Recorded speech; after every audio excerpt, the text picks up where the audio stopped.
Mm, mm, mm, mm. All right, everybody, let's give everything a chance to work. Here we go.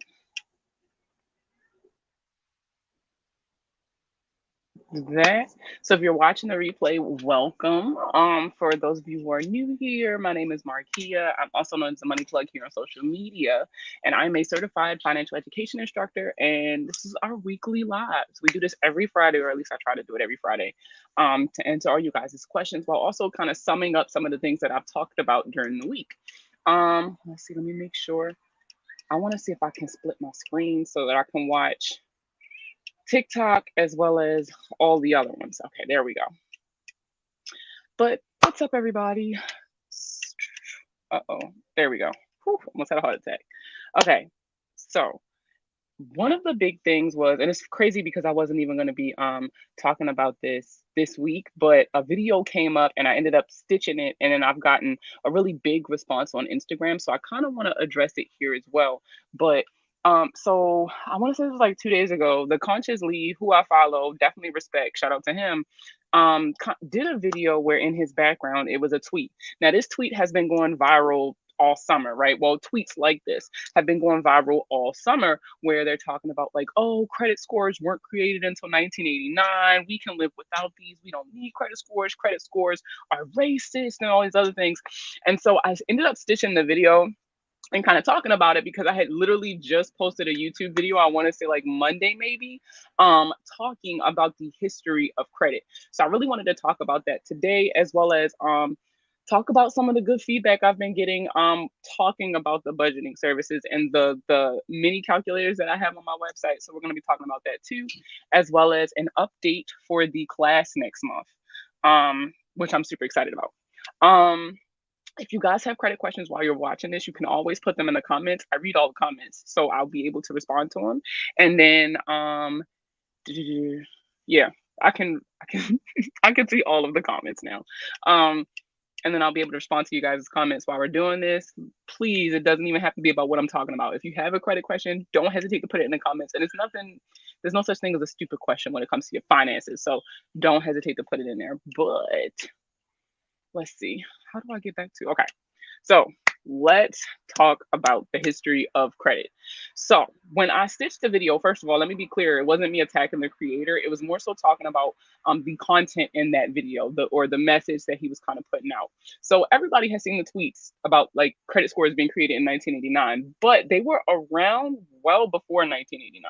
It's just that in 1989, FICO and one of the credit bureaus worked together to create some kind of centralized standard that could be adopted to pretty much judge the risk a lender would take if they extended you specifically a line of credit. And it's kind of funny when you start delving into the history of credit, because credit has honestly been around longer than probably the American civilization, which is so weird. Credit is a concept. It's not necessarily a thing.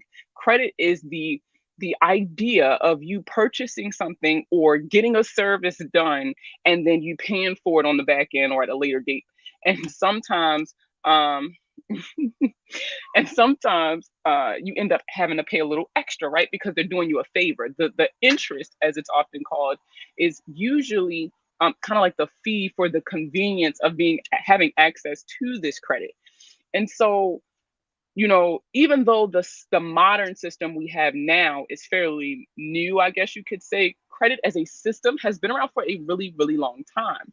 Now, in the 1800s, like literally the 1800s, they were already doing credit reporting then. It was mainly doing credit reporting for like businesses. So like if I went to a bank and I needed a loan for my business, they even had a centralized scoring system that they would use. And for those of you who are entrepreneurs, it's kind of familiar. You would hear like Dun and Bradstreet. That was like the OG credit reporting company. And back then, they really only used the scores for businesses. How risky would it be for me to give this business or this person money to start a business? And so, credit reporting itself isn't new, but as technology advances, these things change, right? As technology advances, we have to adapt with it. That's why I don't know if any of you are familiar with consumer law, but there's been a lot of changes just in the last year alone as kind of like a reaction to COVID.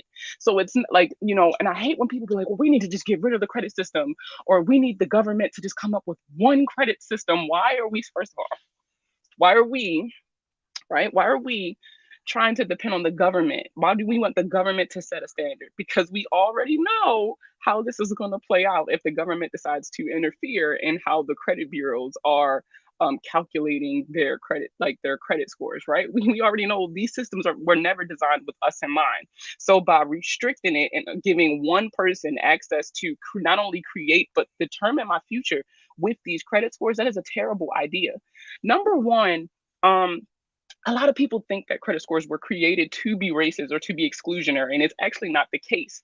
Everybody know about the Civil Rights Act of 1974. A part of that, or around the same time, was the Equal Opportunity Credit Act of 1974. And what a lot of people don't know is that even with those things passed, it was still really hard for communities of color to get extended lines of credit, to get access to mortgages, and things like that. And so not when but when they developed the Beacon score, which was the original FICO score, right? When they adapted the Beacon score, it actually benefited our communities more than it like hurt our communities. Now, don't get me wrong, every system in America is flawed, and every system was never really designed for us in mind.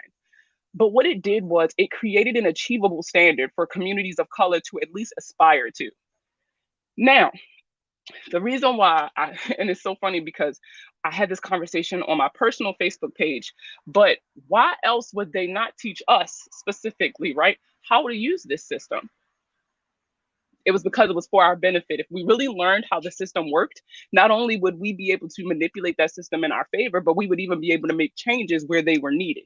So this is why you don't really learn certain aspects of financial literacy in certain communities, because they need you to be oppressed or impoverished in order for this economy to kind of keep going. So I don't think that it would be a good idea to get rid of the credit system. However, I do think it's a good idea for us to learn it, understand it, and then affect change from within. But you can't change a system that you don't understand. And I really think that a lot of people are missing that aspect. Like, it's a lot easier to say, just get rid of the system, but what are you going to replace it with? If we get rid of our current credit system, what are you going to replace it with? We have to have a credit system. American money really isn't worth anything. And with the way the cost of living is going, nobody could be able to afford a $425,000 house out of pocket unless you're in the 1%, right? So credit allows people who are not in that very, very low kind of tax bracket, right? It allows them access to the same things, houses, cars, things like that, that they get. And then you pay the convenience fee or the interest on that purchase for the convenience of being able to use that credit. Oh, thank you.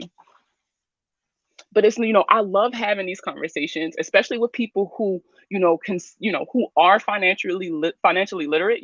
There's always room to grow, but I love having these conversations with people because it's really, especially as a financial educator, because you really have to understand where people come from and kind of like their background to really understand why they feel a certain way about certain systems or certain aspects of a system. And so it's really cool when I have these discussions with people from other communities too, as far as like, what do they think would be the best solution? Do they believe that this is fair? Da da da da. So it's really cool having these conversations, and I've been having them probably for like the past 2-3 days on different platforms, Twitter, uh, Instagram, and Facebook.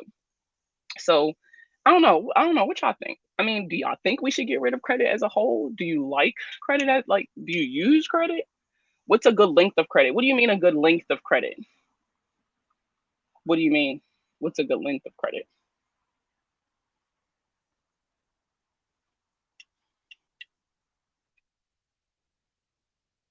Talk about that for a second so that people can kind of understand why credit age.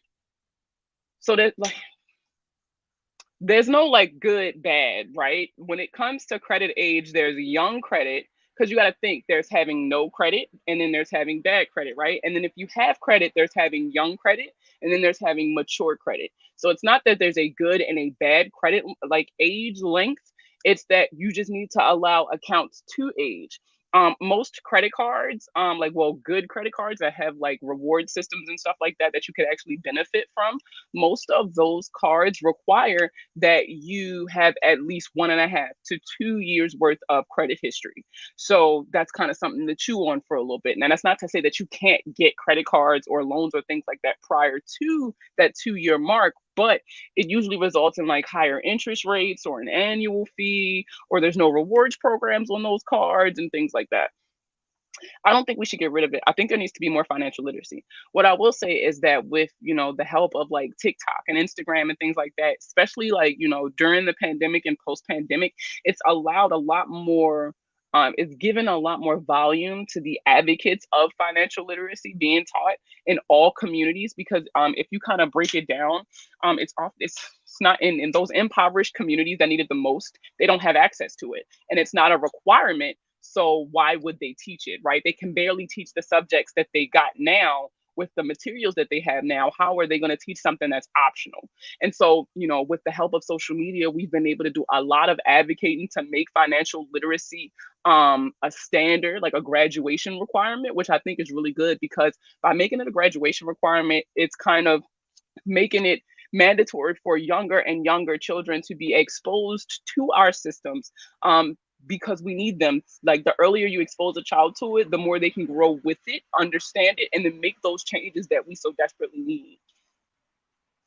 Yes, get rid of it. Okay, but if we get rid of this credit system, what are we going to do? Because you think these impoverished communities can barely afford to live now. How are they going to be able to afford $425,000 homes without credit?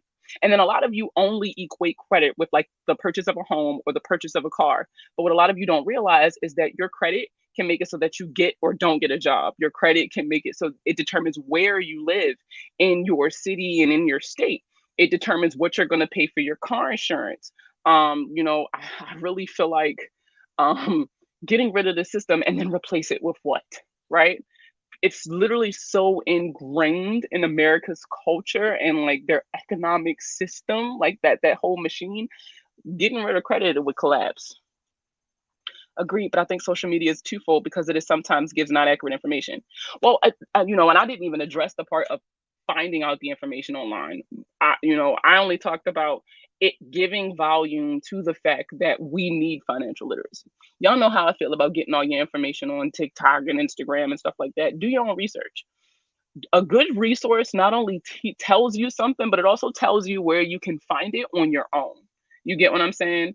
It tells you where a good resource will not only break down what it is you're supposed to know, but it'll also tell you exactly where you could go to read it for yourself. Well, what's the point? You can't just pull something out. That's like, you got to think of it like all of these systems have been operating for however old America is. I genuinely don't know. I can't think it off the top of my head, but these systems have been in place for so long. You cannot just come along and think that you can just snatch it out of existence and that the economy will not collapse. We need credit, period. My issue is people with bad credit can't get a house, but can get approved for an apartment while spending more on rent than a mortgage. If they can afford the rent, they can afford a mortgage. So here's the thing.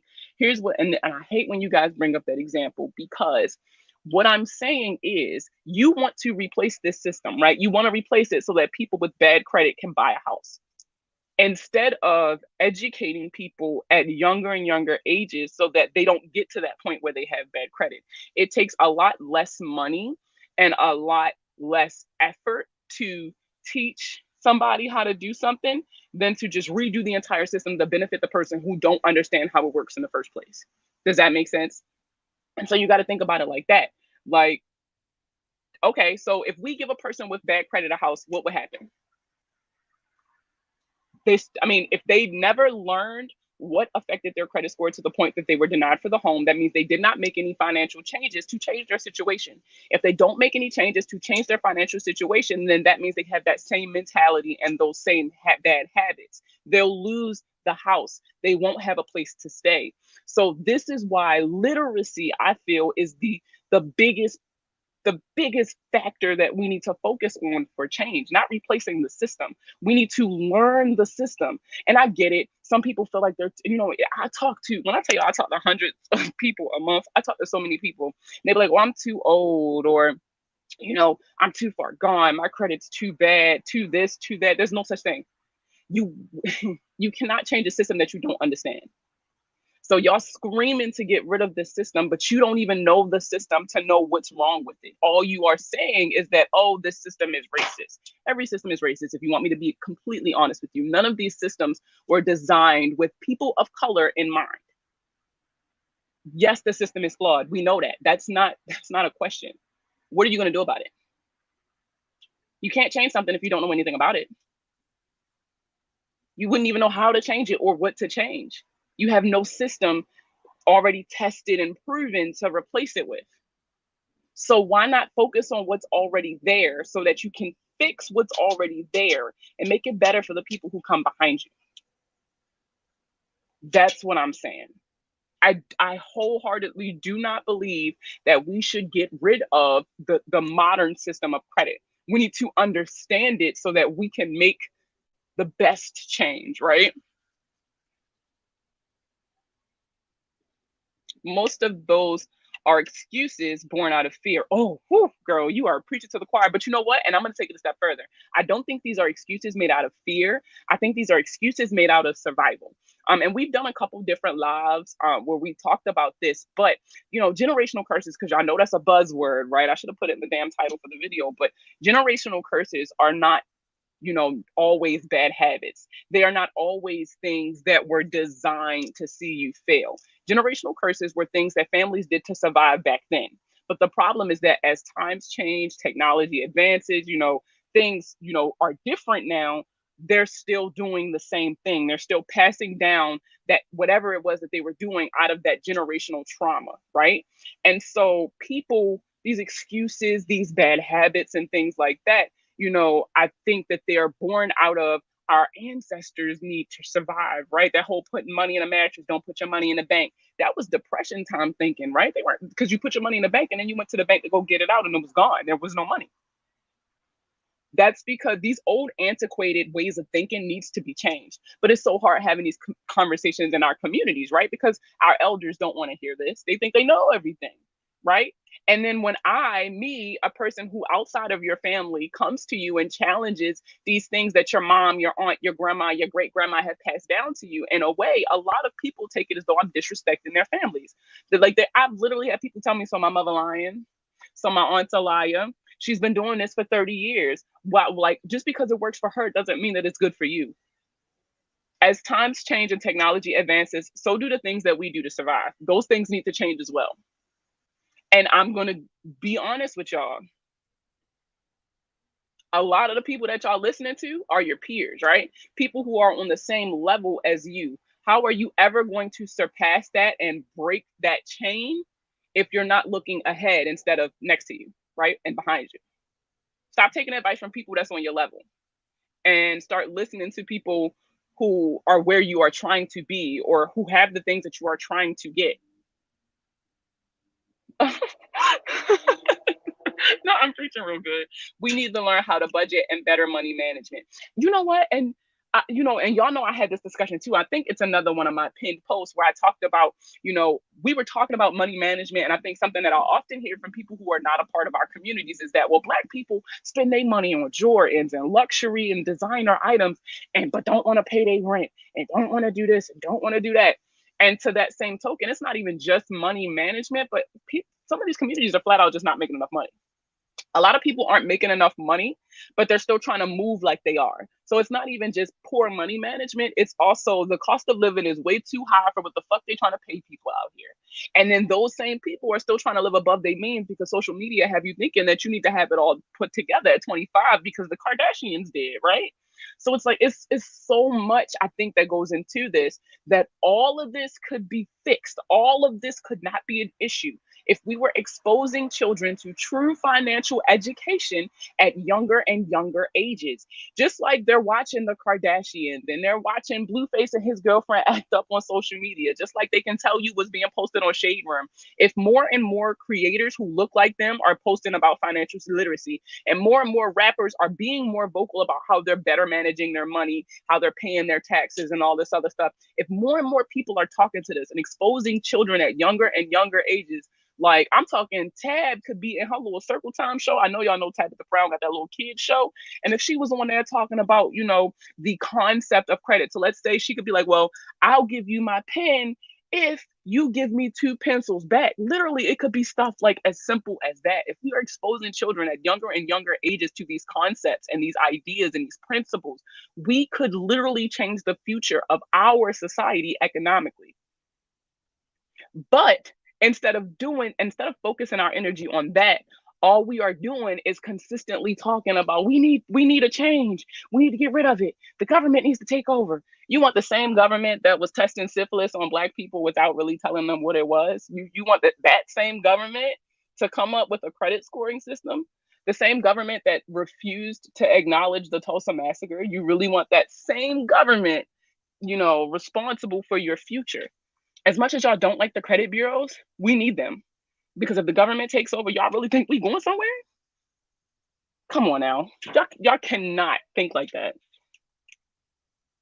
That's why I take my kids to my closings. I want that to be regular. Yes, exposing kids. I love when I see like little workshops.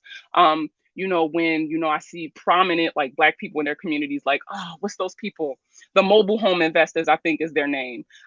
They go around and they talk. I be seeing young kids in their videos asking questions about owning mobile home parks.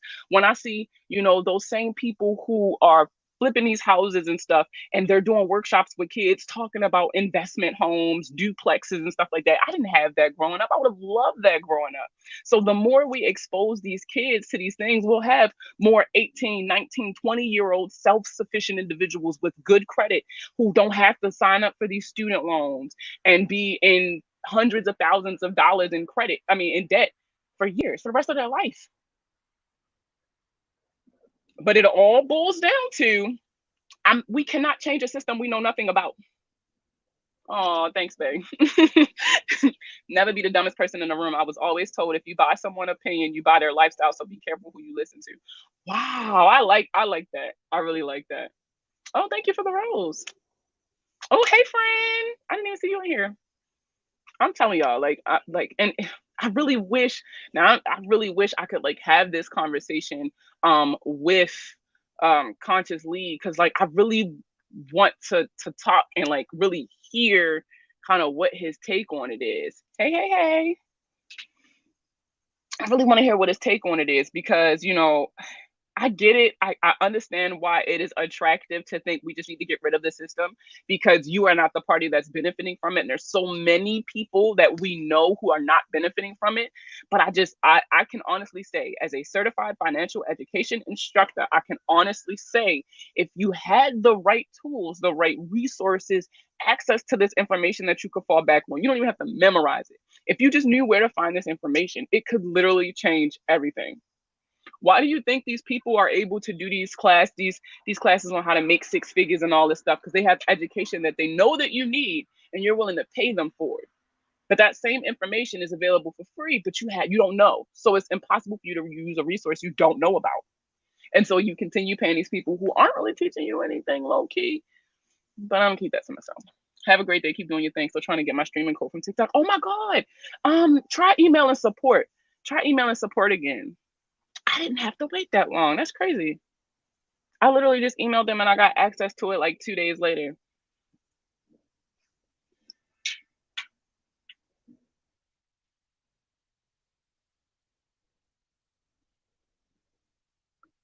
But if you want to delve more into like the history of credit and kind of like how it even started, I did upload a video on my YouTube channel. My YouTube channel is WWTMPD, What Would the Money Plug Do? And it's called The History of Credit. And it talks about how credit was around in the 1800s and how credit reporting really worked. What was it used for? Who came together to develop the very first credit score? What did it do? Kind of like what was its intentions and things like that. So definitely check it out. Definitely check it out. I really feel like you got to understand kind of where it came from to understand what it is now. And I'm not saying you got to know every detail about it, but okay, I'll try again. I got my camera set up and everything says yes. Oh, I'm so excited for you. So for those of y'all who follow me on Instagram or on my personal page, you'll know that I did an event. I was at an event this week. I attended my graduation from the WPP Next Gen Creator program. Shout out to WPP. It was amazing. I got to meet, well, not necessarily meet, but I got to talk to Walter T. Gear, who the third, who's like huge in the marketing advertising space. If you guys are familiar with that sort of thing. And we also got to meet with Rob Riley, who's like the head like creative person in charge over at WPP, which is like the largest advertising company in the world. So it was really, really cool. I got to connect with some really amazing people. And it kind of like reignited that fire. So I definitely cannot wait for y'all to see what's coming like Q4 and then like Q1 next year. But it was amazing. So went to New York. I got to sightsee. So the event was at the World Trade Center. And it's been some years since I've been back. So I got to see, you know, the memorial pool and things like that. I got to see the Apollo, Grand Central Station, Times Square. I went to Melba's. I had the ASAP yams that they sell at Melba's. Oh my God, they were good. But like I got to sightsee and all that stuff in New York City. So it was really cool. I had a lot of fun. I had a whole lot of fun actually. But I'm really excited to use a lot of the stuff that we learned during the cohort and to kind of show you guys kind of what's coming out of that. So I'm super excited about that too.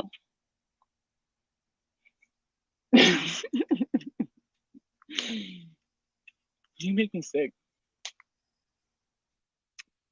Questions y'all got for me? I really just wanted to address that TikTok because it really blew up on Instagram. I was kind of surprised, low key, because it wasn't that interesting, as opposed to like most of my content. But it really got a lot of views, and I got a lot of like DMs, like people who were asking questions in my DMs, like, "Oh, really? What do you think about?" Or "What about?" It was really cool how they really started a lot of different discussions because that's what I'm here for. I want to start these uncomfortable conversations. I want y'all to be arguing across the table at dinner about, you know, the different concepts in regards to debt and credit and debit and paying cash and doing all these things. Whew.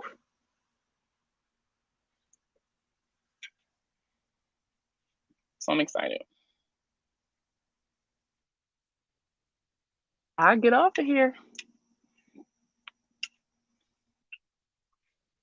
But they took the interest, $3. So if I pay the interest only, will they close it off my card, but they took the interest. So if I pay the interest only, will they close it? It really depends, I guess, on the circumstances surrounding you paying the card off. So, like, if your card is already on, like, if you got Capital One, I know they'll put your card on restriction before they close it. And so, like, if your card is already on restriction, once you pay that balance off, that account will close. Period. Um, but like, if you've never really had any late payments, you just have high balances, and you pay the card completely off. Um, it's really at the discretion of that lender if they're going to close it or not. It's really rare that they do, but I've seen that happen, so I can't say that it won't happen. You just don't want to use it. So here's the thing about credit. When you guys have credit cards, you're supposed to use them. A credit card is only valuable if you're using it. And I know y'all gonna have them people who be like, well, you gotta keep them open. Damn, the mosquito tore my leg up. Where that spray at? I know they be having people like, oh, no, you're not supposed to close credit cards and da da da. If you're not using them, close them. If you're not trying to use them, close them. If it's no benefit to you, close them. Because here's the thing: if you don't use your card long enough, and there's no good way or good date that I can tell you, like, make sure you use your card before this, and they won't close it. If you're not using your card every billing cycle, there is a chance that they could close your card when you least expect it. I would rather you close your card so that you know when you're going to lose points and you can work on getting those points back, as opposed to them closing your account at an extremely inopportune time, right? Let's say you got closing next week and you got this credit card that you ain't been using, and then all of a sudden they close your card out. Completely close your card out. Now that's going to tank your score right before closing. If you're not using credit cards, you need to close them. If you don't want to use a credit card no more, close it. But you need to have at least one charge per billing cycle on your credit card to ensure, right, to make sure they have no reason to close it. Okay, I'll use it for simple stuff. I'm trying to save it for a rainy day. Thanks. Yeah, so like cards like that, you can put like a really small subscription on it. Like for me, I pay like $2, I think, for 2 terabytes worth of space in my iCloud. You can put that credit card on that, and boom, it's a $2 charge every billing cycle. I know it might be a lot, but what are your top go-to resources to learn about credit? I got to get back to reading the one manual to take the test. So, what I will say is consumer.gov has a lot of good information, not even just on credit, on money management, debt management, and things like that, just in general. Um, and then like the Consumer Financial Protection website, so Protection Bureau website, so it's like cfpb.gov, ftc.gov. Those are all some good resources because there's so much information available on these websites. No, I ain't go to bingo yet. What FICO type score needs to focus for mortgage? So the FICO scores you need to be paying attention to if you're trying to buy a home is your FICO 2, your FICO 4, and your FICO 5. These are considered your mortgage scores. And for those of you who don't know, there are multiple credit scores, right? There's a lot of them actually. There's your FICO 2, 4, and 5. There's your FICO 8, FICO 9. There's your FICO 10, your FICO 10T, your FICO credit card score or bank card score as it might often be called. And then there's your FICO auto score. I don't know if I already said that one. And I think that's it. And then there's your Vantage Score 3.0. So, there's a lot of different credit scores. Now, the Vantage Score, there's only one score. It judges your ability to pay back debt overall. There are some lenders who still use Vantage Score 3.0, and that's typically what you'll see with like a basic credit monitoring subscription or Credit Sesame, Credit Karma, that sort of thing. Now, FICO scores are the industry's like leading score, right? However, like I said, there are some people who still use Vantage Score 3.0, so I don't want you to not pay attention to that. But FICO scores are a little different. FICOs are the favorite because not only do they offer a base score, which determines your ability to just pay back debt in general, but FICO also has something known as industry-specific scores that judge your ability to pay back a specific type of debt. And so with these FICO scores, not yet they can see that you pay your bills, but now they're looking at the things that they are looking for in consumers for this particular type of debt. That's where your mortgage scores come in, your auto score, your bank card score, things like that. So there's 5 categories that are used to determine your score, no matter what score you're looking at. And those categories are weighed differently depending on which score you're looking at. And so the categories are payment history, right? Length of credit history, so how long have you been building credit? Credit utilization, right? How much of your available lines of credit are you actually using? There's mix of accounts. So do you have a good mix of accounts? Do you have some credit cards and some loans to show that you're kind of like a well-rounded bill payer? And then there are inquiries/new accounts. That was all 5, right? I think so. What about a credit card that has an APR of 29.9%? It's offered through a card lot, currently rebuilding credit. That's a high as hell interest rate, like super high interest rate. Like I would not dare touch that card interest rate. Like that's really, really high. I want to show you something actually. Let me see if I can pull this up. I'm going to show you something. See, I love StreamYard because I can show this to you. Let's see. Credit card repayment calculator. So I want to show you something. Let me see. Share screen, Chrome tab. Where's that? Here it is. Okay. So this thing right here is the credit card repayment calculator that's on my website. If you want to go to this, you can click the link in my bio on TikTok, and it'll take you directly to my quick links page. You can look at the for the button or at the top where the menu is, and it'll say make a budget. If you click on it, there's a list of these calculators that you could use. They're completely free. There's like a wedding planning calculator that'll show you how much you need to be saving towards a wedding. There's one for car loan, retirement planning, things like that. This is the credit card repayment calculator. And so let's say that you take that same credit card. So let's say you want to spend about let's say you want to spend $2,500, right? That's more attainable, right? And your interest rate is 29.9.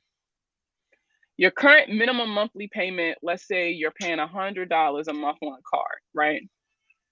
For this payment, right? If you're making the minimum payment every month for a $2,500 purchase, it is going to take you 40 months to pay this off, right, with this interest rate, and you're going to be paying an additional $1,462.77.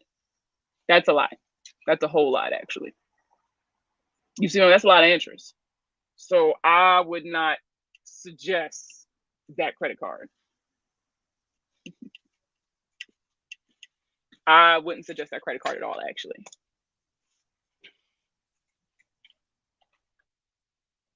Now, if you're rebuilding credit, in my Facebook group, I don't know if you're active on Facebook group. The name of the Facebook group is Plugged in the Credit Clubhouse. Or if you want, go to my website by clicking the link in my bio and go to my online store. This is available for free.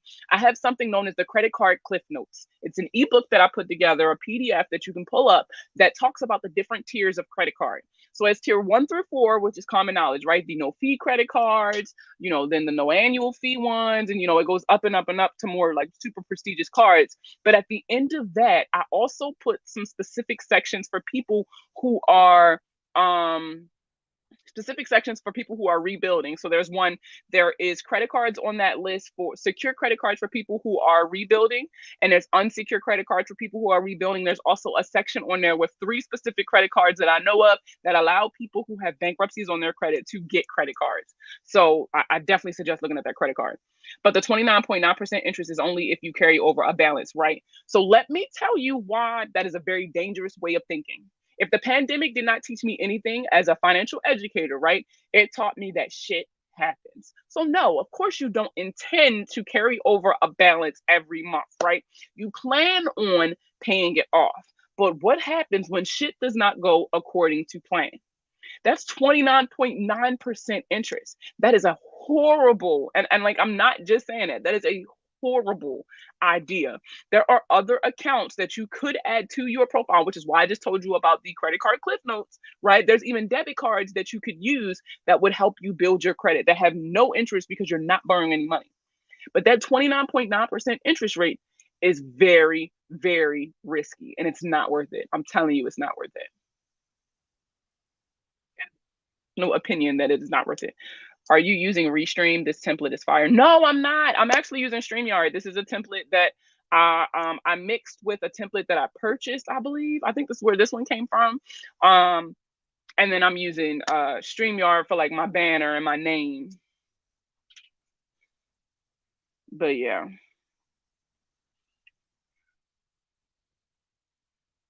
Risky. 29.9% interest. Whew. And I mean, I guess I can show you guys what some of the other calculators look like. Because listen, these calculators are completely free, which is why I keep pushing them on y'all low key, because they're free. So like I said, this is the credit card calculator. So like you can type in a purchase that you're considering making here, and it'll tell you how long it'll take you to pay it off if you're making the minimum payment. But if you also have a specific amount of months that you want to pay it off in, let's say with the 29.9% interest, the $2,500 purchase, you want to pay it off in 6 months, right? This shows you that your minimum monthly payment will need to be $453.75 if you want to pay that credit card off in 6 months. With that one, and yes, with that, and I only use it for gas. I hate didn't know better. Don't you see? I tell people all the time, listen, don't even beat yourself up about what you didn't know. It's no point. We can't change the past. The only thing we can do now is make sure we got tools now to make sure this shit don't happen in the future. Because now that you know better, if it happens in the future, then you can start beating yourself up. And then down here, you can see that you can compare the two, like what your current repayment plan is by paying the minimum monthly payment. And if you set a goal as far as, I want to pay it off in 6 months, or I want to pay it off in 8 months, this is how much you'll need to spend. And then you can enter your email address and it'll send to, you can send it to yourself. You can come back and update it whenever you got updates or anything like that. But there's actually quite a few of them. There's the emergency fund calculator. So if you have an amount that you would like to save up for, remember we talked about emergency funds in the last live, right? It is my professional opinion that at the very least, you need to have at least 3 months worth of expenses saved into an emergency fund. And this goes back to that pandemic way of thinking, right? If the world shut down for now, granted it was for 2 years, but if the world shut down and you lost your job or something like that, you need to be able to cover your expenses for as much as, for as long as possible. So, the emergency fund calculator is a really fun thing to work with, especially if you have a partner, so that you guys can come up with a plan to build that savings account. Highly suggest that you don't put it in your home bank. You use a bank that you don't have easy access to, something that would take like 2 to 3 business days for a transfer to go through or something like that, because you want it to be inconvenient. You don't want it to be available right then and there, because if it is, you're more than likely going to fucking use it, right? So we want to keep it as separate as possible. But the loan repayment calculator is very similar to the credit card repayment calculator. It's just a personal loan. So if you're thinking about, getting a loan, this would be a good place for you to start, to kind of put in the details that they're saying that you qualify for, right? To see if this is a good option for you financially. I have a net worth calculator, a personal loan calculator, a retirement planner, wedding cost planner, and a car loan calculator, which is probably my most popular one. The car loan calculator, right? You put the car price. If you're trading in a car and you already got it like appraised or whatever you want to call it, like CarMax already, or wherever you went, already told you what your car is worth, you can put it in here. You'll put how much you still owe on the vehicle right here. How much are you willing to put down for the down payment? What is the sales tax? Do you have any rebates or incentives? And then any other fees, and it'll tell you what your total loan amount is, right? How much you're going to be financing. Here you will put the interest rate that they're offering you and the loan term, right? So, and it gives you some options to choose from as far as how long it's going to take you to pay this off. And then it'll populate down here so I can fill it out. We'll fill it out together. We'll put the default. So 5,500, 5,500, 5,500, right? Down payment. I'm just putting the basics, like the stuff that's in there already.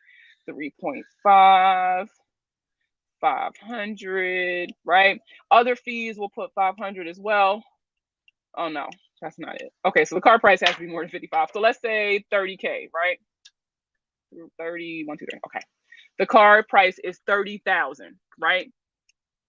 $30,000. My car that I'm trading in is worth 5.5, right? I owe, let's say, amount owed on the trade-in. Let's say it would turn me upside down, right? Let's say I owe 8,000. I'll even change that. Let's say I owe 8,000 on the car that I'm trading in, but I'm willing to put down 3.5, right? This is my sales tax, my incentives that they're taking off on the price. My total loan amount will be $30,050. Now, let's say I got pre-approved for an interest rate of 10%, or you know what, I'll do 12%, right? And I want to pay this loan off in 36 months. My monthly payment would be around $998, and I'd be paying about $5,000 in interest if I paid it off in 36 months. You see how easy this was? You can literally put in all the factors that dealership is telling you, and you're not sure, like you want to see it for yourself. Let's say you go to a dealership, you're shopping for a car, and so you can put all of this information in based off of the information that they give you, and this will show you if this is a good idea or not. These calculators are so useful, and they're completely free. If you want to use these, they're on my website. All you have to do is go to my website by clicking the link in my bio if you're on TikTok, or you can just go to themoneyplug.co, which is over here, which is my website right here. And let me see. You can also schedule services for a comprehensive financial analysis. $900, not a good idea. No, for real. But you see how it made it really, really easy for you to determine that, right? Just by looking at it. I also offer a comprehensive financial analysis where we sit down and go over all of your income, all of your expenses, and we come in with an overall plan. I tell people all the time that financial literacy is not one-sided. So neither will your plan to make sure that you stay financially well, right? There's no one size fits all. What works for me may not work for you. It needs to be unique to you because you are unique, right? How much you make, what you spend your money on, things like that. That is all different than what I spend my money on. So when we go over this information, it's a lot. It's a lot of information. It takes about an hour, more if it is couples. But I definitely think this is a huge thing. I tell people all the time that it is important to know how to manage your money in order to better your credit. That is a requirement. You can't have good credit without being able to budget and manage your money properly. You can't do it. And so I definitely recommend the comprehensive financial analysis for those of you who are willing to sit down with me and do it. My finances be way too complicated for any advisor. You are the best, like you are your best option, right? You are your best option. If you just educate yourself and figure out like, okay, what works for me, right? I know that's Megan, even though I can't see your name. So hello, Megan. So you are your best resource. If you do the work, learn the stuff, you can put together your own budget that works for you, right? Nobody knows your finances like you do. But it all, listen, this all goes back to, it is important to educate ourselves on finances in order to really find a system or create a system that works for us. Easy Calculator is a good app I use on my phone that does that too. Not sure if it's the same if you want something on the go. Thank you for sharing these. I'll add these on my computer. Oh, you're so welcome. Not the mosquitoes. They coming out, girl.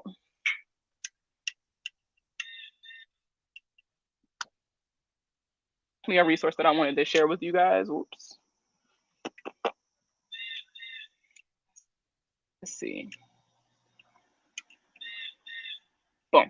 There we go. I don't know how I accidentally took that off. But what other questions you guys got? What cards would you recommend? I didn't even see that. I'm going to put this on the screen because it's funny. Somebody on Facebook said, pro tip, get a sugar daddy and spend his money. Stack your money, sis. All right, but take that money and build your credit. I'm dead. I hate her. What cards would you recommend? I hate when y'all ask that question. And the only reason I hate when y'all ask that question because this goes back to everybody's journey is a little different. So the things that you guys qualify for, and the things that would be of best use to you aren't the same as everybody else. So I highly suggest that you guys download that credit card Cliff Notes. If you go into my online store, it's free. All you have to do is download it and check out. It's completely free. They'll email it to you. It's a PDF that you'll download and you can read it. And it gives you some like advice on which ones you'll qualify for based off of what you need to qualify for credit cards of that caliber. And it also gives you like a short list of examples. And if you don't like the examples that I gave you, you can look for comparable cards by at least having a starting point. But I will say this. When it comes to credit cards that you plan on adding to your account, there are certain things that I tell everybody, look at me itching because of the mosquitoes. There are certain things I tell everybody that they need to pay attention to, right? When you're adding a credit card, number one, it needs to be a card that is actually going to benefit you. If I always use the example of, I can't fit nothing in Lane Bryant but the socks, right? So I'm not about to go get a Lane Bryant credit card. I don't care how easy it is to get it. I don't care that they're going to give me $10,000. It makes no sense for me to get a Lane Bryant credit card because I do not shop there. Right? I don't shop there regularly. Right? I always order something off Amazon. When I say Amazon is literally getting delivered to my house like every day, it's ridiculous. So an Amazon credit card could work for me, right? It could actually benefit me a lot because it's supporting the spending that I'm already doing. That's kind of the point that I'm getting at. Your credit cards that you add to your credit, right, should support the spending you're already doing, not encourage you to spend more money. So you would get credit cards that are in alignment with somebody said Sephora. So, your credit cards should be in alignment with the current spending you're doing. I typically tell my clients to look at your last month's monthly statement for your main bank account. And you're going to print it out and you're going to look at it and you're going to get some different color highlighters and you're going to categorize your spending.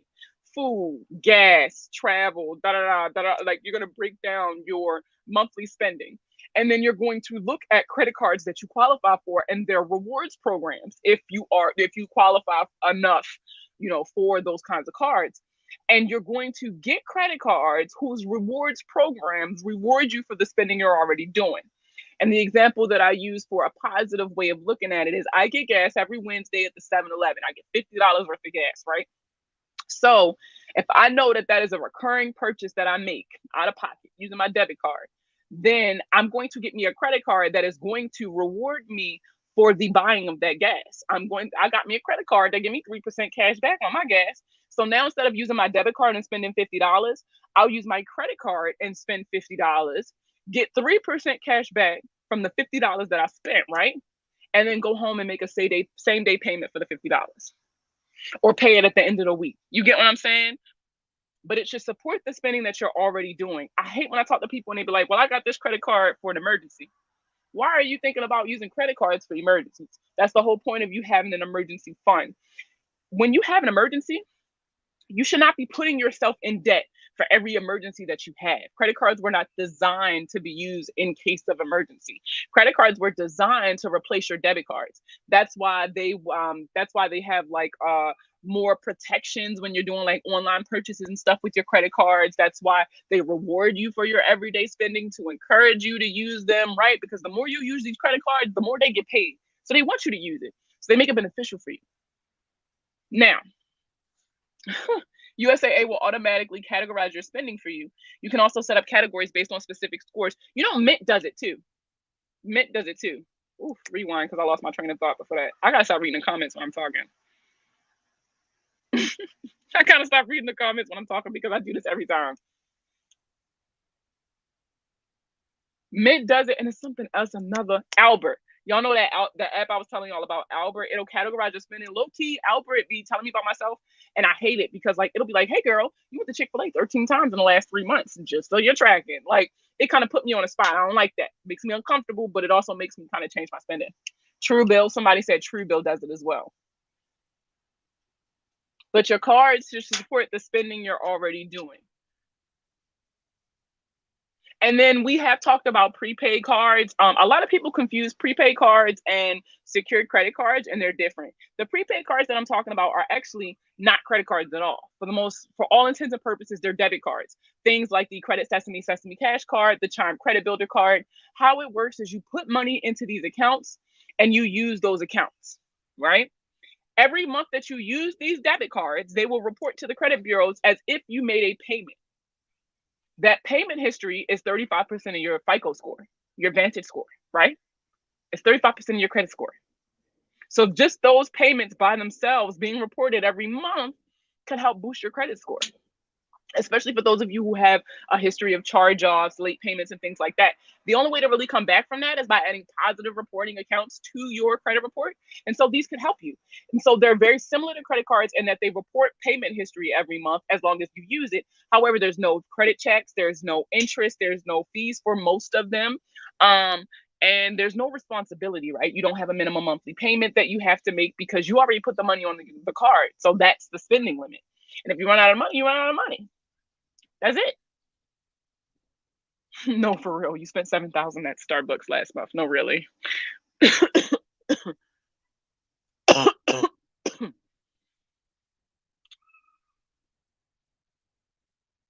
Score will fluctuate. Don't stress about 3-point changes here and there. I tell people about this all the time, or I'll have people who sign up to be a client and literally 30 days later, they're like, my score went down. Oh my God, what am I going to do? Stop.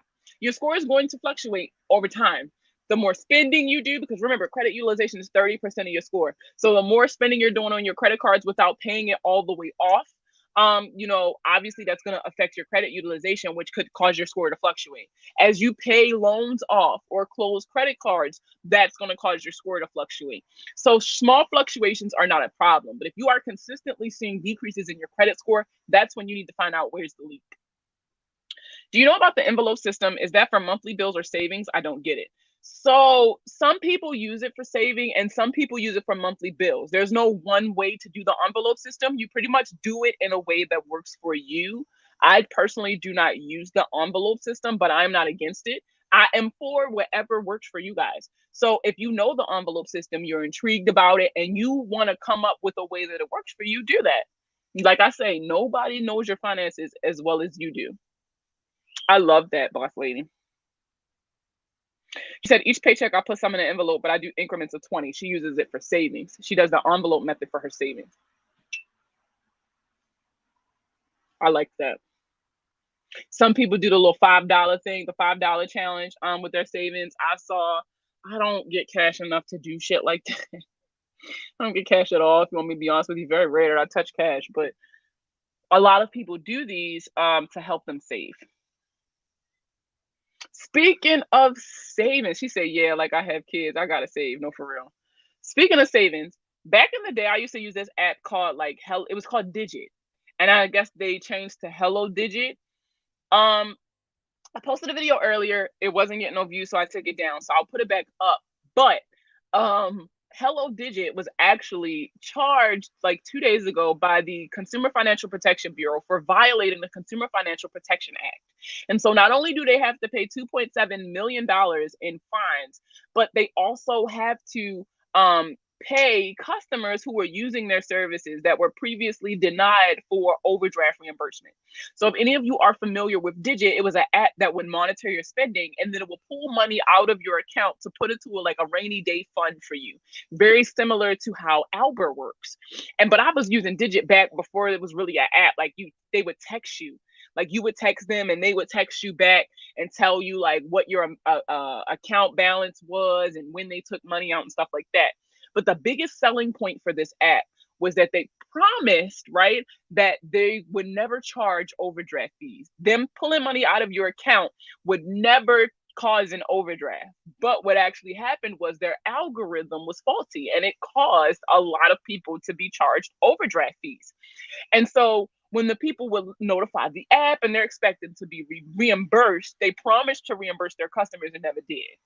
And so the Consumer Financial Protection Bureau has stepped in and charged them with violating the Consumer Financial Protection Act. And so not only are they having to reimburse all those people, but they're having to pay $2.7 million, which is going to go into the CFPB Victim Fund. But I saw that in my email. Y'all know I've been busy for the past couple of days, but I saw it in my email from 2 days ago. And I thought it was really interesting because I'm noticing more and more that, since the pandemic is kind of, gone, right? The pandemic is gone and they're catching up on a lot of stuff. A lot of these fintech apps are being caught in the crosshairs. It's really, really, really important that you guys are paying attention now more than ever to these bulletins that are coming out and these news stories that's coming out about these companies, because it sounds like a lot of civil suits are coming and I could use some cash. So since I was a Digit customer, I'm definitely paying really, really, really close attention to this. But there are a lot of people who are being fined. Y'all know TransUnion just got fined not too long ago, and they had to reimburse their customers because they was forcing people to sign up for their credit monitoring and then not allowing them to cancel their subscription or making it extremely hard for them to do so. So people got paid off of that. Saying, y'all know the Santander lawsuit. So there's a lot of lenders who we all know was scheming and scamming, and they got away with it for so long. And now kind of the chickens are coming home to roost, right? They're getting caught up. And so you could be entitled to some money out here. So make sure you guys are paying attention to these bulletins and stuff that's coming out. You can sign up for them just like I get them at the CFPB website, cfpb.gov. Even if you don't really understand it, just having access to it, being exposed to it, the more you read it, the more you'll research it, the more you'll kind of get it. Once you start seeing the same things over and over, you'll really understand what's happening. But y'all know I'm really big on exposing yourself to these resources. So make sure, you guys, sign up for this stuff. And I also went on the ftc.gov. Y'all know I'm out of town, but I don't have my Bible with me right this second. My little purple book, the Fair Credit Reporting Act, comes in a purple book that you can order directly from the FTC. I went on their website and I don't see where you can order it, but I saw where you can download it. So if anybody needs a PDF copy of the Fair Credit Reporting Act and you are not active on Facebook, you can definitely go onto the FTC website and download it. If you are active on Facebook, inside of my Facebook group, I have it in the group files. You guys can download it, the FCRA, and I also have the FDCPA, which is the Fair Debt Collection Practices Act, and that outlines what debt collectors are allowed to do and are not allowed to do in the collection of a debt. Speaking of, I want to talk about that too. There's a video that's going around, and as a matter of fact, I'm going to pull it up. I'm going to pull it up. Now, he has not responded. I will say this. So the person I came for and the person who came for me have not responded to either video, but I want to show y'all this video. Where is it at? Well, really, it's all his videos, yo. So which one is it with? Okay, I gotta show y'all this one. Where it's at?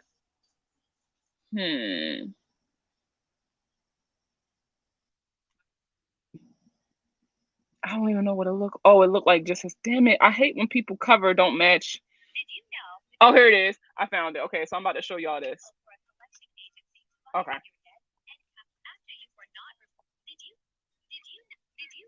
Without your written consent, it's illegal for a collection agency to buy up your debt and come after you for not reporting it and following federal guidelines. Remove the following items from your credit report without paying it off with my pre-written dispute letters.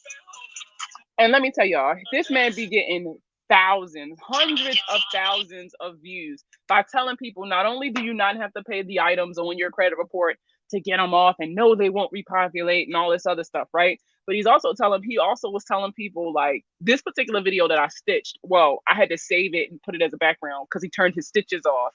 But he was saying that debt collectors need your permission in order to buy your debt. When I say my jaw dropped, because no, the fuck they do not. And it is like, and these are things that are easily researchable, but for some reason, a lot of people are falling for the scheme and scam. And it's not for some reason, I'll be honest, it's out of desperateness. People are so desperate to not have to pay something out, right? Or to not have to pay something off, or they just really just don't want something so bad that when somebody comes out and tells them what they want to hear, they're going to gravitate to that, right? They want that. That's what everybody wants. Everybody wants what they want to hear. A lot of people don't want the truth. You need to do your own research too. Trust but verify. I tell y'all that all the time. So when I redid my video, when I stitched his video, right, and I said that that's not true. And mind you, this is the second video that I've done on this creator. But that is not true. They do not need your permission to purchase your debt. They only have to notify you after the fact. Within 5 days of purchasing your debt, the Fair Debt Collection Practices Act requires them to notify you that they purchased the debt, who they purchased the debt from, and the amount that you owe. They also let you know that you have 30 days to dispute this information before they'll report to the credit bureaus. If you do not dispute the information within that 30 days, it does not mean that you are liable for the debt. It just means that they're going to report it until you decide, to dispute it. Who would give debt collectors permission? Right. Exactly. But so many people fall for it every time. And then he always adds this to his videos. By the way, you don't have to pay these items to get them off. What he's not telling y'all is that, number one, removing these items from your credit report does not absolve your responsibility to that debt. So what I mean by that is it means you still owe, right? You will still fucking owe, as well as it could repopulate later under a different lender. If it's a charge off, it could be sold to a collection company. If it's a collection, it could be sold to another collection company. And they could sue you for it if it's not past the statute of limitations, depending on what state you live in. Like, and it's so dangerous because these are things that are so easily researchable that people want to hear what they want to hear, so they don't want to dig a little deeper. So wait a minute. So then in the comments of that video, right? Here we go. All debts are alleged debts. So here's the thing, right? Sounds nice when you say it like that, right? It's not that all debts are alleged debts. You owe this until you can prove that you don't. That's pretty much what it says. When you get that notification that a debt collector purchased your debt, you have the right to dispute it. And if they cannot prove that they not only legally can collect on it, but that you actually owe it, then it comes off. But what it doesn't do is erase that debt, right? And it can sell it to another company. And now this company is going to report on it until you prove, right, that you don't owe it. It's not that easy. Y'all be real. It's so funny. Y'all are so general on here that it's frustrating, right? Y'all are so general in these videos that y'all posting to people, not talking about the intricacies of consumer law, because that's exactly what it is, intricate. Otherwise, hundreds of thousands of people would not have bad credit if it was so easy. Oh, here we go. Well, you go ahead with that. Even lenders can sell your account still in good standing. They'll send you a letter stating who you got to start paying on whatever date. I've seen people with mortgages not realize that their mortgage was sold until their mortgage was sold to a new company and they got a letter in the mail saying, hey, this is who you pay your mortgage to now. They don't need your permission to sell your debt. And just because you disputed that does not mean that you don't owe it anymore. When you dispute a debt, what has to happen is legally they have to investigate. During the investigation, what you say? During the investigation, it can't be reported on unless the investigation has already been concluded previously or they have evidence to substantiate their claims. But this man just said credit is irrelevant according to the Equal Credit Opportunity Act. So that is not what the fuck that say. I'm going to go ahead and tell you now. That is not what the fuck that say. That does not say that credit is irrelevant. Credit is not irrelevant. Credit is not irrelevant. As much as y'all want to be right, y'all keep saying it and keep repeating it. It's wrong. You're wrong. You're wrong, sir. My mortgage was sold 3 times by the time I sold. See? How many months to get a high limit Navy Federal credit card? There's too many things, too many factors that go into that. There's too many factors that go into that. How many months to wait to get the Navy Federal Credit Union? You don't have to wait to get an account with them, but you have to have an account with them in order to qualify for a credit card with them. I literally signed up for a checking account and got a car loan from them in the same day.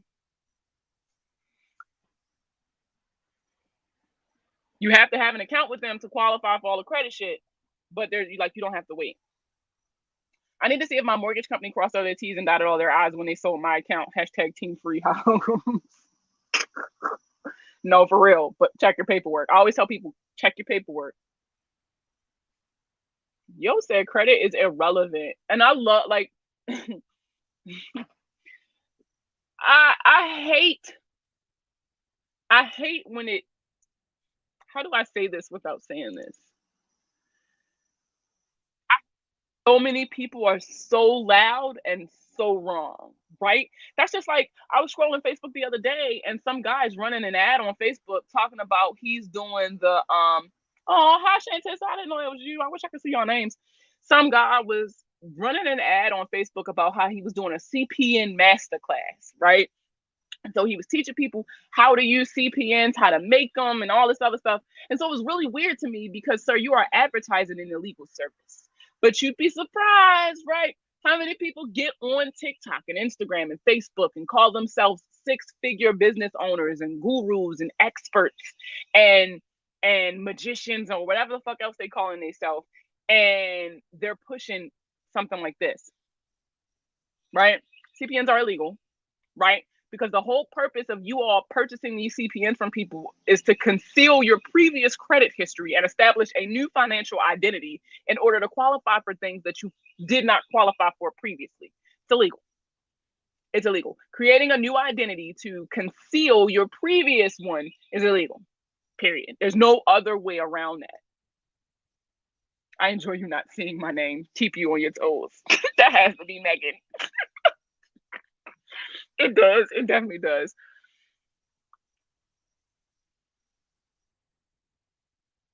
Like people really get on these apps and say anything. They buy some little $100 little master class or whatever from some expert that they didn't do research on, and they start, instead of them understanding the systems and understanding, this goes back to what I was saying when we first got on here. It's important for you to understand the system itself in order to affect any kind of change, right? So even though I took this class, everything that they told me, I need to go back and research for myself to make sure that this is correct, to make sure that this is accurate, to make sure that this person gave me the right information. You can't just take something for face value because you paid for it. What? That's the dumbest thing I've ever heard. Y'all should still be doing your own research outside of these courses and classes and all this other stuff. It's so frustrating when y'all don't. Because then you got people like that. So frustrating when you don't. Oh, I didn't even realize that was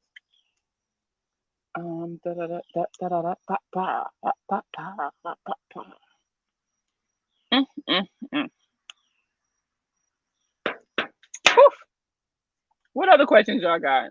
That was funny. What other questions you guys got for me? I don't know if I don't think so. What other questions? Y'all ain't got no more questions? Because I've been on here for an hour. Y'all know I get off quick. It's Friday. All I'm saying is, y'all, please, please, please trust but verify. It's cool that y'all follow me. I have 200,000 followers. I'm so appreciative for each and every one of you. But make sure you're also doing your own research. Okay. How to get a CPN if legal? I don't know because it's not. So there you go.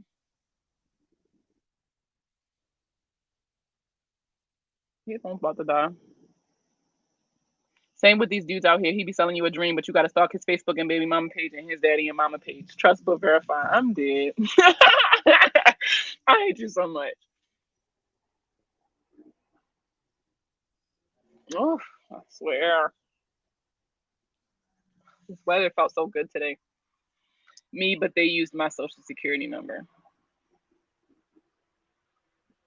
A lot of the CPNs that are actually being sold right now are the social security numbers of deceased elderly or children. That's what they're finding out actually.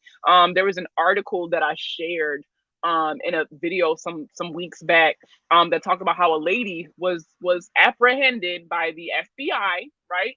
Um, she was apprehended by the FBI because she was using a CPN that she purchased. She was like, I legally purchased this. And they're like, you know, the fuck you did not, because it's not legal. It doesn't matter that everybody is doing it. It does not matter that you didn't know that it was illegal. And it doesn't matter that you have a receipt showing that you purchased this from somebody else.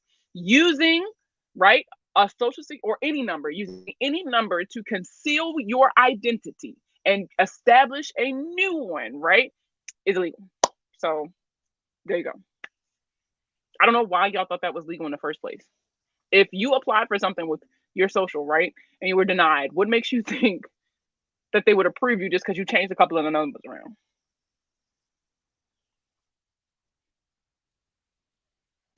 So if you were a victim of identity theft, I never tell you to just sit down and take it. First, you need to figure out what is that company's policy for reporting identity theft. Some require you to fill out a police report. If I was you, I would fill out a police report, send a copy of it to all of the credit bureaus so that they can add your code, that code to your file, as well as reach out to the company, let them know you were a victim of identity theft, and ask them what paperwork do you have to submit to prove that. If you can prove to them that you were a victim of identity theft and it was not you who signed up for whatever the account, then they legally cannot pursue you for that debt and it'll have to stop reporting.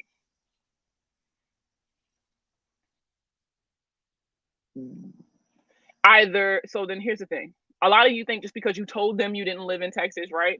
That works. Just because you told them that doesn't mean that you did everything that they were supposed to. And then if you did everything you were supposed to and they still didn't budge, that's when you're supposed to file a complaint with the Consumer Financial Protection Bureau. What they will do is they will force an investigation according to their standard until their standard, or as far as like what is it they need, what do they need for the burden of proof? That's what I'm looking for. So like they will look for, like, the CFPB has a certain standard that has to be met, right? And so if the CFPB steps in and forces an investigation and they cannot meet that standard for the burden of proof, then again, it'll be removed from your credit. I mean, $1,900 is a lot to me. I always tell people be like, what's a high amount of debt? I owe some money, but I don't know if it's high. And so my measurement, right, my ruler that I use, if it's an amount of money that you would fight somebody if they owed it to you, I will go ahead and do it. That's still not enough. Some companies require that you fill out specific paperwork. Some companies require, like I said, you need to figure out what is their standard. So what is this particular company's standard when it comes to reporting identity theft? Because they're not going to tell you. They're not going to flat out just say it to you. There's always going to be something that you're missing or something you didn't complete or whatever that prevented them from actually having to do their fucking jobs and investigate, right? So you need to reach out to them and say, hi, I have been a victim of identity theft, right? And I need to figure out what is your company's policy for reporting identity theft, and then go through it that way. Also, don't do it over the phone. Do everything in writing, in email, if that's convenient enough for you. But you need to have physical copies of everything just in case that you guys end up going to court. Or if in case you have to file a complaint with the CFPB, because then you'll have all of the evidence from your correspondence to submit with your complaint. For most credit cards, the process is pretty easy once you tell them it wasn't you. But like you said, every company is different and have different requirements. Yeah, that's usually what it boils down to. You're not meeting that company standard for what you need to do to report identity theft. It was irritating. Oh yeah, it was a phone call. Never do anything over the phone. Never. CPN is a way for running from past bad decisions instead of facing it. Exactly. And that goes back to, what we were talking about earlier about like not having a change in your mindset. A lot of people was saying, oh, well, not a lot of people, well, there's a lot of people, but somebody on the live today was saying that they think we should just get rid of the current credit system because people have bad credit and can't buy a house. And so getting rid of a system just because you are not utilizing this system to the best of your abilities is not going to change the fact that you fucked up. You're going to have that same mindset. You're going to do the same things. You have the same patterns, the same behaviors. And so you're going to end up in that same situation no matter what the hell the system is, right? The whole point is to do better, to know more so you can do better. So instead of running away from it by just getting a CPN and like, oh, I'm going to start over here now, How about you evaluate what you did wrong, fix those wrongs, and then go from there? My credit is the best it's ever been, and yet I have more debt than I ever had in my life. That's because of that house. That's definitely because of the house. And I never count. I don't know why. But when people be telling me about their debt, I'd be like, if you got a car, if you got a house, don't add that in here. Don't add that in here because it's nothing I can do about that for you. You're just gonna be paying off that shit for like 30 years. Don't add your house. You talking to me because it's nothing I can do about it. It's nothing I can do because my balance is zero, but opened it back up. If student loans written off and then they keep reopening the debt from '06. Okay, so something that you need to establish, was it written off or did they close this account and sell it to someone else? Was it consolidated? Was it transferred? Because if what happens when a student loan is written off is that it's paid. No money exchanges hands. However, it is written off as in there is no money owed now. So it can't reopen. What probably happened was that your student loans were transferred um, due to non-payment, or honestly, it could be literally anything that could cause your student loans to be sold. But that's likely what happened, and that's why it keeps reopening because technically you still owe. Just because this company, so what, yeah, and that's what it sounds like. So when a debt is transferred, it means that this company was paid off and now this company owes it now. So even though this company will say, hey, you no longer owe us, here you go, keep this for your records. This new company now owns your debt and they will send you something saying, hey, you owe us now. No, don't do anything over the phone. You guys got to think about this. You want to fight for your life right now. And it's going to be what I said versus what you said. You got to understand that these companies, when they're recording, if you don't live in a one-party consent state and you're not recording your own phone calls in a one-party consent state, they control the recordings, meaning they control the narrative in this argument. Whereas if you have something in writing, that is considered a legally binding document between you and the company, because that is an employee is an authorized representative of that company, right? And so you can use those agreements or that communication if you have to go to court or if you have to file a complaint with the Consumer Financial Protection Bureau.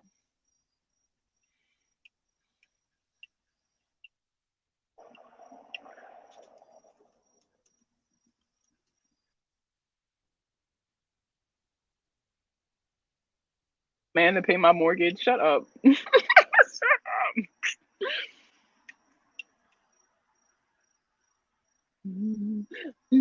They're forgiving a lot of federal student debt for federal or other civil servant employees. Not sure on the details off the top of my head, but I'll email you what I got so you can. I did. So we talked about that before. It's the public service student loan forgiveness, right? And this program has been around for a while, but they've had a lot of exceptions that kind of went into effect recently. And if I'm not mistaken, you have until like October to fill it out. I'm gonna go back and see if I can find that video so I can repost it. But we talked about it because there were some. I even talked about it in one of those veteran groups, Sisters in Service, because a lot of them had questions because all of your active time can count towards that too. So yeah, I'm gonna bring that back up though, since the deadline is either coming up or it might be already passed. What if the debt is 7 years old and it's sold to a company? A lot of people I've noticed when they say that, they're calculating the date incorrectly. So what I want you to do is first, you need to make sure, and you need to have evidence to support this, not just off the top of your head, right?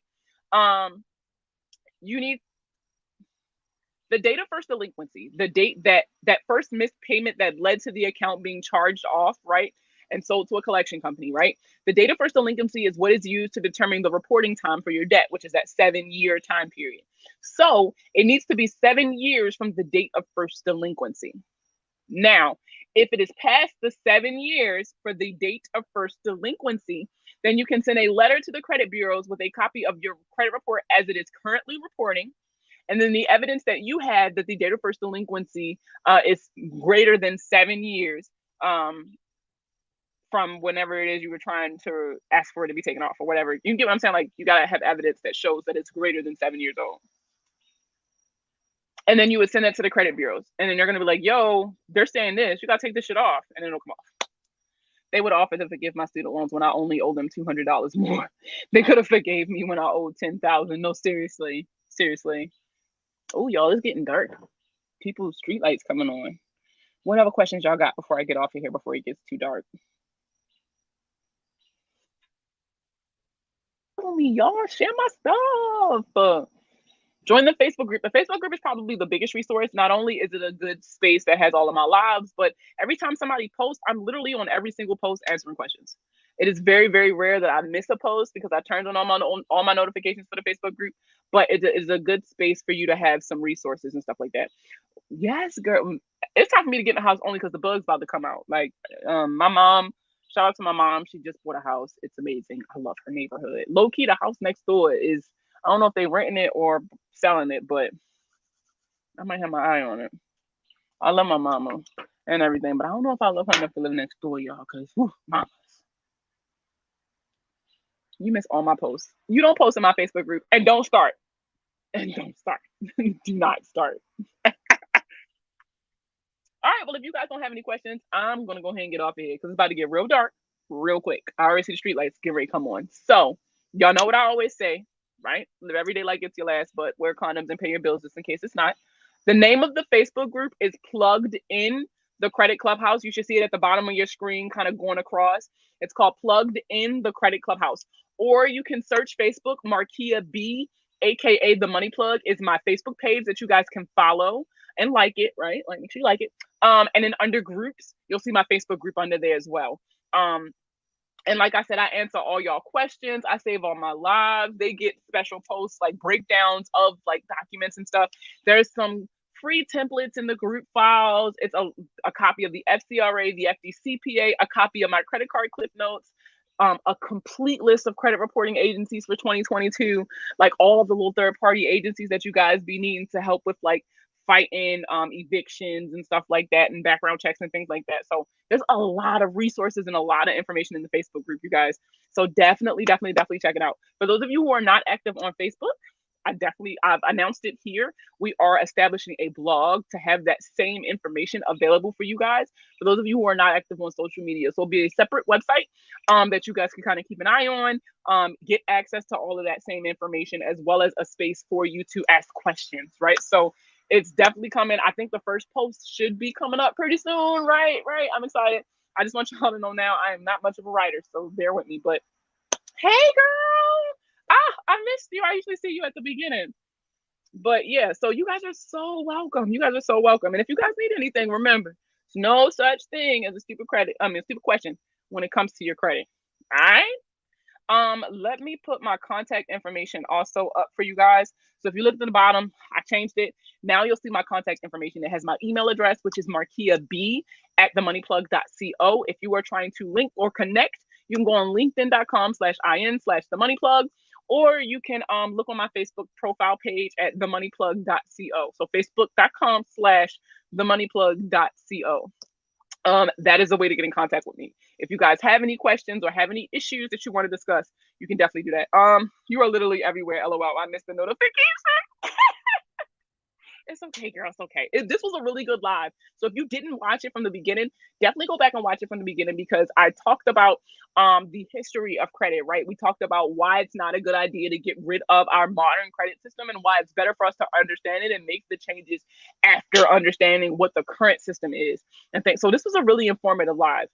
Is 20% high interest for a car? Yes, extremely high interest for a car. You always want to shoot for single digit interest, right? But at a maximum, I think I'm doing like I can't do nothing higher than 15. I did it one time, but I finessed the shit out that system. And I've told you guys that story before about the SCRA and how I use that for my benefit. For those of you who are not aware, and listen, if y'all got people who about to go into the military, I'm putting y'all on game.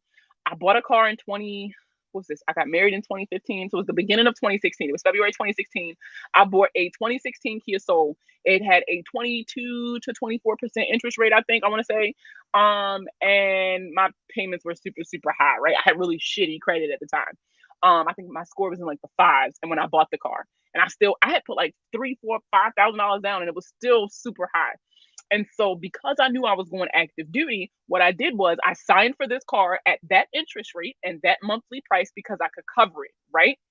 And then when I went active duty, literally as soon as I went active duty, what I did was I contacted my lender. There is something known as the Service Member Civil Relief Act, meaning any debt that you incurred that has an interest rate attached to it, and you got it before your military service, your active military service, Legally, they have to lower your interest rate to to less than 6%. So my interest rate went from 22 to 24% interest all the way down to 5% interest. And it's not deferred. Like it's not deferred either. So it was really cool because it cut down on the principal of my car. My payments dropped exponentially, and they were sick because I ended up paying the car off well before I was scheduled to. So they lost out on a lot of the interest that they thought they were going to get out of me. So, but this goes back to, this is why it is important for you guys to understand the system. Make it work for you. It can work for you. It has worked for me. That was the ultimate finesse. And I pulled it off flawlessly because I understood that consumer laws and the benefits that my service provided me. This is why I tell y'all, trust, but verify. Go look it up yourself because nobody's going to tell you that. No lender is going to tell you that. And that's why you're the money plug. And that is why I'm the money plug. I'm telling y'all, there's so many nuggets inside of this information. Y'all definitely got to do a little digging, but I'm gonna get out of here. I've been live for almost an hour and a half and it is getting super dark, super quick. So, y'all know what I always say, live every day like it's your last, but pay your bills and work on them just in case it's not. And I will see everybody Monday. I'll see you all Monday because we got to have a conversation on Monday. So I'll see everybody on Monday. Bye, everybody.